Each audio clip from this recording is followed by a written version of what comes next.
lorsque nous prenons de la soude, nous la mélangeons dans de l'eau, on va former une réaction exothermique. C'est quoi une réaction exothermique? Une réaction exothermique, c'est une réaction qui produit de la chaleur. Une transformation, ça veut dire que les triglycérides, ça veut dire des corps gras qui sont dans l'huile, qui sont présents dans l'huile, vont être transformés en glycérol et en sel de sodium. Alors nous allons faire couler cette pâte de savon dans les moules et là maintenant nous allons avoir notre savon. Bonjour à tous, aujourd'hui on va voir le processus de fabrication du savon. Alors comment est-ce qu'on peut avoir le savon chez nous à la maison et comment est-ce qu'on peut produire du savon en grande quantité en industrie? C'est ce que nous allons voir aujourd'hui. Alors avant de continuer, il faut savoir que sur cette chaîne nous proposons beaucoup de choses et beaucoup de contenu, beaucoup de vidéos. Des vidéos sur la vulgarisation de la science, des vidéos pour expliquer les phénomènes scientifiques, des vidéos sur l'expression française comme la boîte de Pandore, le talon d'Achille, Sisyphe, une victoire à la Pyrrhus, etc., etc. Nous proposons aussi des vidéos sur aussi l'explication de certains phénomènes scientifiques comme la fabrication de l'eau de Javel, la fabrication du sel de cuisine, comme aussi l'obtention du sucre, comme également qu'est-ce que c'est qu'un geyser, comment est-ce que le geyser se forme. Toutes ces vidéos, vous les retrouverez sur cette plateforme qui s'appelle Science et Culture TV. Nous avons aussi notre chaîne Dailymotion, Science et Culture TV. Nous avons aussi notre chaîne YouTube, Science et Culture TV. Et nous avons aussi bien sûr notre TikTok, Science et Culture TV, @SCTélé. Alors, si vous êtes prêts, on peut y aller. La première étape dans le processus de fabrication du savon est la récolte des matières premières. Alors ici, pour la fabrication du savon, nous allons aller maintenant récolter des matières grasses. Parce que pour faire du savon, on a besoin de matières grasses. Alors, nous avons récolté les matières grasses végétales ou les matières grasses animales. Alors, on peut récolter de l'huile de coco. On peut aussi prendre aussi de l'huile d'olive, tout comme aussi de l'huile de palme pour faire aussi du savon.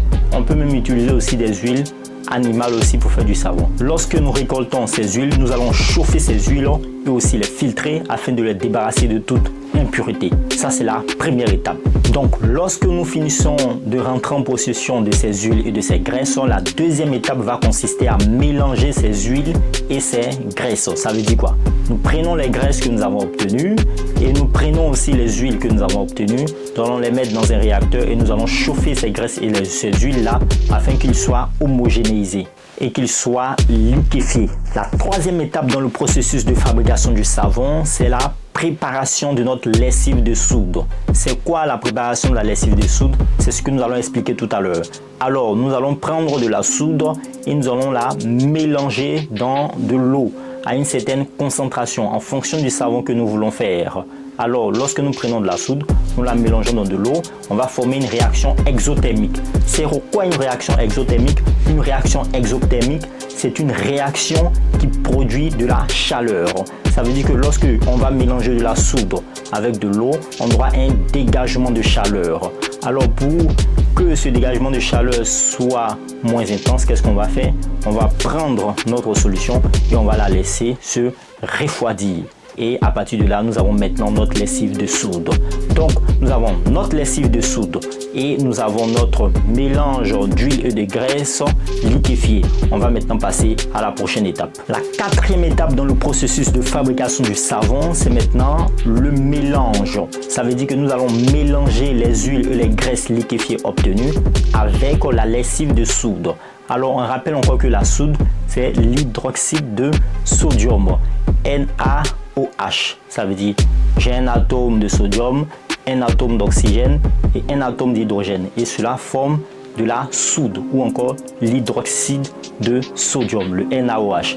Lorsque nous prenons maintenant la soude et le mélange d'huile et de graisses liquéfiées, nous allons mettre d'abord ces huiles et ces graisses dans un réacteur.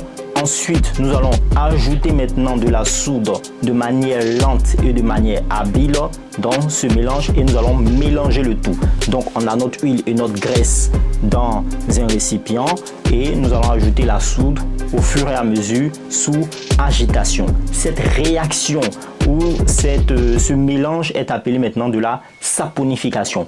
Et comme c'est un mélange ou c'est une réaction chimique, on doit mettre en jeu maintenant, ou on doit énoncer les composés chimiques en jeu. Donc ici, ce mélange de la soude et de l'huile, ce mélange va produire ce qu'on appelle une transformation. Ça veut dire que les triglycérides, ça veut dire des corps gras qui sont dans l'huile, qui sont présents dans l'huile, vont être transformés en glycérol et en sel de sodium. Les sels de sodium ici, c'est ce qu'on peut appeler entre autres le savon. Il faut remarquer que ce mélange de la soude et de l'huile et des graisses est un mélange qu'on appelle la saponification. Et cette saponification là est une réaction exothermique. Ça veut dire quoi? Ça veut dire qu'elle dégage de la chaleur. La cinquième étape dans le processus de fabrication du savon est maintenant l'émulsion et le tracé. Alors, qu'est-ce que c'est que cette étape? Le mélange qui a été formé, ça veut dire le mélange d'huile, de graisse et de soude qui a été formé, est arrivé à un certain stade où c'est sous forme crémeuse. Ça veut dire que ce mélange est sous forme de crème. Alors ce crème là, on l'appelle tracé. Et à ce stade, on va ajouter ce qu'on appelle les additifs.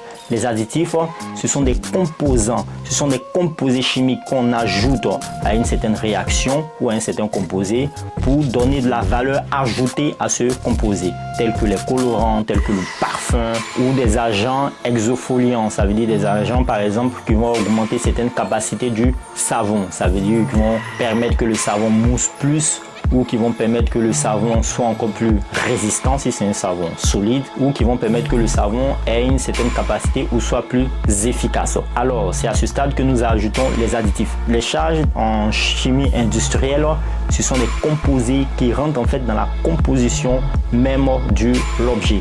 Ça veut dire sans ces composés, l'objet ne peut pas être fait. Exemple, dans notre cas ici, nous parlons de la saponification du savon. Et bien, cette saponification, nous avons besoin principalement d'une matière grasse et d'une base. Donc ici, la soude et les graisses. Sans la soude et la graisse, on ne peut pas avoir du savon. Alors ici, on appelle la soude et la graisse les charges.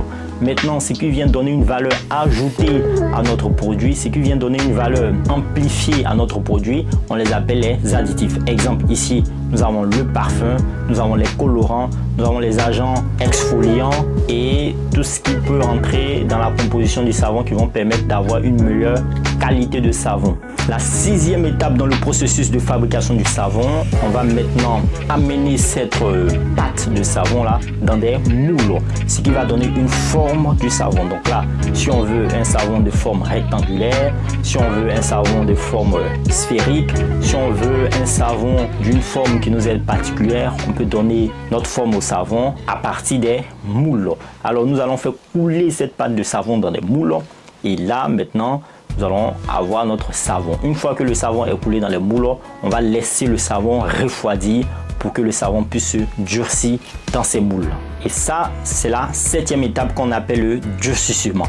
Pendant que le savon est en train de durcir dans le moule, il faut remarquer que la réaction de saponification est en train de continuer et en train de se terminer. Maintenant, nous allons passer à la huitième étape. La huitième étape est le démoulage. Ça veut dire quoi le démoulage? Ça veut dire que le savon qui a été moulé, qui a pris une forme dans les différents moules, va être maintenant enlevé et va être posé sur des supports. C'est ce qu'on appelle le démoulage et ça c'est la huitième étape dans le processus de fabrication du savon. La neuvième étape dans le processus de fabrication du savon est maintenant la maturation. Ça veut dire quoi? Ça veut dire que les savons qui ont été démoulés, enlevés dans les moules vont être posés sur un support et là nous allons laisser le savon pendant un certain temps. Dans cette phase, l'eau qui est contenue dans ce savon va être évaporée parce que souvenons-nous, pour faire la soude, la lessive de soude, on avait besoin d'eau. Alors cette eau est toujours dans le savon car rien ne se perd mais tout se transforme, la loi de Lavoisier. Donc l'eau qui est dans ce savon, lorsqu'on va poser ces savons solides sur les différents supports, l'eau qui est dans ce savon va s'évaporer et le savon va être encore plus dur et on aura encore une réaction de saponification encore plus stable. Donc là, nous avons un savon dur et nous avons un savon stable. Notre savon est enfin prêt. Nous allons prendre notre savon et il va passer maintenant dans un processus de conditionnement. Donc, généralement en industrie, le savon va passer dans une certaine machine et c'est cette machine-là qui va se charger d'emballer le savon. On peut l'emballer par exemple avec de l'emballage plastique, on peut l'emballer avec de l'emballage sous forme de papier. Et lorsque maintenant nous avons notre savon qui est emballé en plastique ou en papier, on peut maintenant les mettre dans des grands cartons et les expédier maintenant dans les différents points de vente, dans les différents marchés ou dans les différentes grandes surfaces. Voici maintenant le processus de fabrication du savon. Et lorsque vous partez au marché, à chaque fois que vous prenez un savon, rappelez-vous qu'il a fallu de la soude et il a fallu aussi d'un corps gras de l'huile pour faire du savon. Tâchez de vous rappeler de ça toujours. Voici expliqué maintenant le processus de fabrication du savon. Si vous avez des questions, n'oubliez pas de le mentionner dans les commentaires. Si vous avez aussi des astuces aussi, si vous connaissez d'autres procédés, parce qu'il y a deux méthodes, il y a la méthode à froid, il y a la méthode à chaud. Si vous connaissez d'autres procédés pour la saponification, vous pouvez aussi les mentionner dans les commentaires. Si vous aimeriez qu'on fasse une vidéo sur un certain phénomène ou sur une certaine explication, vous pouvez aussi les mentionner dans les commentaires. N'hésitez pas à vous abonner à la chaîne Science et Culture TV. Nous sommes sur les réseaux YouTube, TikTok, Dailymotion. D'ici là, portez-vous bien, faites le plein de savoir, devenez plus fort de jour en jour, perfectionnez-vous et peace out.